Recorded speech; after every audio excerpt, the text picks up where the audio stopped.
اس کے مدرسے کی حفاظت کریں. ہم باز آئے ایسی مرید بنانے سے, ہم باز آئے پھر ایسے مدرسہ بنانے سے کہ مدرسے سے یہ بنائے کہ استاد غلط بات بھی کرے تو طلباء اس کی تائید کریں. او بھائی, استاد اور مرشد ڈرائیور ہوتے ہیں, ڈرائیور, منزل نہیں. منزل رسول اللہ ہے. ڈرائیور اگر گاڑی صحیح نہ چلائے چھوڑ اس کو, تو نہیں اور نہیں اور نہیں اور صحیح. یہ کیا تم نے مرشدوں اور استادوں کو نبی کا مقام دے دیا ہے؟ مستقل اطاعت صرف اللہ کے رسول کی ہے. اور بعد والے فَإِن تَنَازَعْتُمْ بِشَيْءٍ فِي شَيْءٍ فَرُدُّوهُ إِلَى اللَّهِ وَرَسُولِهِ. بعد والے معصوم نہیں, معصوم رسول اللہ ہے. مطلق استقلال نہیں تھا کہ جس میں سرے منہ انحراف نہ ہو, نہ سوچا جائے. وہ اللہ کا فرمان ہے, رسول اللہ کا فرمان ہے. اس کے بعد نظریات میں اگر کوئی غلط بات کرے تو اللہ رسول کی طرف پھیریں گے اس کو اور دیکھیں گے کہ وہ صحیح بات کر رہا ہے کہ غلط کر رہا ہے. یہ نام و نسب کتاب ہے. میں اس کا آخری حوالہ پڑھتا ہوں. کہا گیا جی انما یرید اللہ لیذھب عنکم الرجس اہل البیت.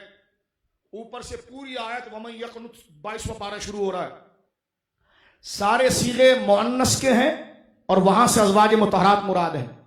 ساری امت لکھ رہی ہے کہ آیت تطہیر ازواج مطہرات کے لیے ہے اور اس میں پنجتن پاک بھی ہے. پنجتن پاک بھی ہے. صدر المدرس امام البلغاء. میں نے کہا حضور عمر کے ایک حد میں بندے کو استعفیٰ دے دینا چاہیے. معذرت کے ساتھ جو بات آپ نے کی ہے ہم حد بتائیں گے آپ کو. آپ کو اس مسئلے سے رجوع کرنا ہوگا. میں آپ کو امام اہل سنت ابھی آگے بتاتا ہوں. پہلے ذرا خواجہ نصیر صاحب کے جملے آپ سنیے گا جو یہ بات کرتا ہے. کہتے ہیں انما یرید اللہ لیذھب عنکم. یہ تو کم کی ضمیر ہے. کتنا بچکانا, آپ نے سارا اپنا علمی رو پانی میں ڈال دیا.